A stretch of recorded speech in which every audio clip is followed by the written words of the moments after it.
मैं श्याम सुंदर ठठेरा, तालुका आदर्श विद्या मंदिर आचार्य।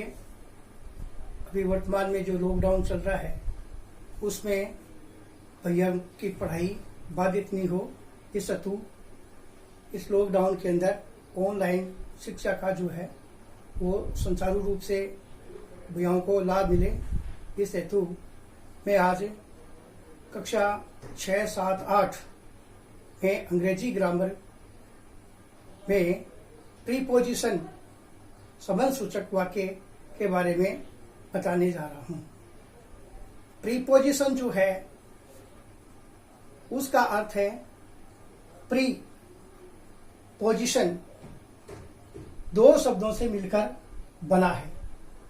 प्री का अर्थ होता है पहले और पोजिशन। प्री तथा पोजिशन के दोनों के योग से बना है प्रीपोजिशन, जिसमें प्री का अर्थ पहले और पोजिशन का अर्थ होता है रखा हुआ, अर्थात प्लेस्ड, अर्थात वह शब्द जो किसी नाउन और प्रोनाउन से पहले प्रयोग होता है। प्रीपोजिशन संबंध सूचक जो है होता है जो किसी भी वाक्य में दिए गए नाउन या प्रोनाउन से पहले प्रयोग किया जाता है, जिसका संबंध उसी वाक्य में अन्य किसी नाउन या प्रोनाउन से संबंध बताता है। जैसे कि प्रीपोजिशन के अंदर यहां the book is on the table, the cat is under the chair. उपयुक्त वाक्य में द बुक जो किताब है वो मेज के ऊपर है, यहाँ ओन जो शब्द है वो प्रीपोजिशन है, और बुक कि और टेबल ये नाउन है।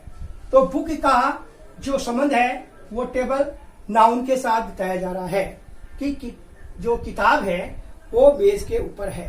इसी प्रकार the cat is under the chair, बिल्ली जो है वो कुर्सी के नीचे है। तो जैसा कि बताया कि प्रीपोजिशन का प्रयोग जो है हम किसी भी वाक्य का में नाउन और प्रोनाउन का संबंध, हम नाउन और प्रोनाउन के साथ जो संबंध होता है उसको बताया जाता है। इसमें प्रीपोजिशन में मुख्यतः जो प्रीपोजिशन बताए गए हैं जैसे इन और इनटू, आज हम इन और इनटू का प्रयोग यहाँ पर बता रहे हैं। इन का अर्थ होता है अंदर, जो पहले से ही अंदर होता है। और जैसे my book is in the bag, मेरी किताब जो है वो बस्ते के अंदर है। और you are sitting in the room, तुम कमरे के अंदर है, अंदर बैठे हो। You are sitting in the room, तुम कमरे के अंदर बैठे हो, अर्थात ये पहले से ही जो है उसमें उपस्थित है।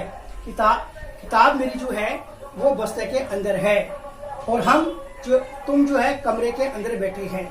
इसी प्रकार इनका प्रयोग हम महीने और सन के पहले में इनका प्रयोग करते हैं। जैसे Mahatma Gandhi was born in 1869, Mahatma Gandhi का जन्मदिन जो है 1869 में हुआ था। He will come in the जुलाई, वो जुलाई में आएगा। तो इस प्रकार हम महीने और सन के पहले भी इनका प्रयोग करते हैं। इनकी तरह ही इनटू का भी अर्थ होता है में, लेकिन इनटू का जो प्रयोग है वो पहले से अंदर नहीं होता है। इनटू जो है कंटिन्यू जो वर्ब है उसके लिए किया जाता है। जैसे the lion jumped into the well, जो शेर है वो कुएं में छलांग लगाई।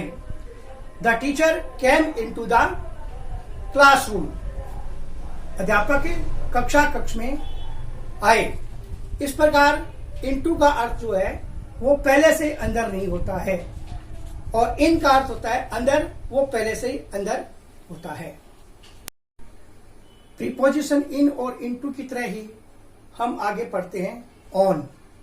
ऑन यानी ऊपर, ऊपर का मतलब एक वस्तु किसी दूसरे वस्तु के जो है संपर्क में हो, स्पर्श करती हो या एक दूसरे के ऊपर हो, तब हम ओन का प्रयोग करते हैं।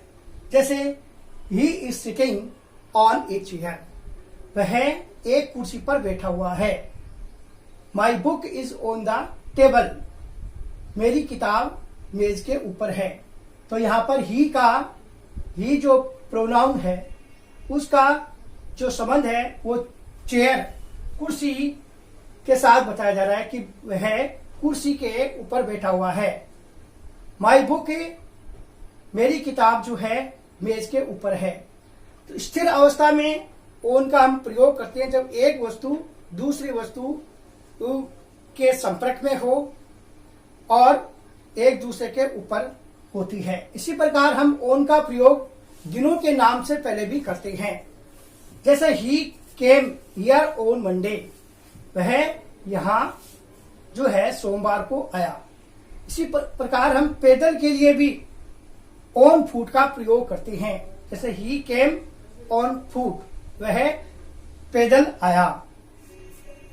ऑन की तरह ही अपॉन का हम प्रयोग करते हैं, उसका भी अर्थ जो है ऑन की तरह ही होता है, ऊपर। जैसे the cat jumped upon the table, बिल्ली जो है वो मेज के ऊपर कूदी। अपॉन का प्रयोग ऊपर होता है, लेकिन ये एक दूसरे के संपर्क में नहीं होता है। और इसी प्रकार अबव, ऊपर से और अधिक। जैसे the fan is running on my head. इस प्रकार हम ऑन और अपॉन और अबव प्रीपोजिशन का हमने अध्ययन किया है।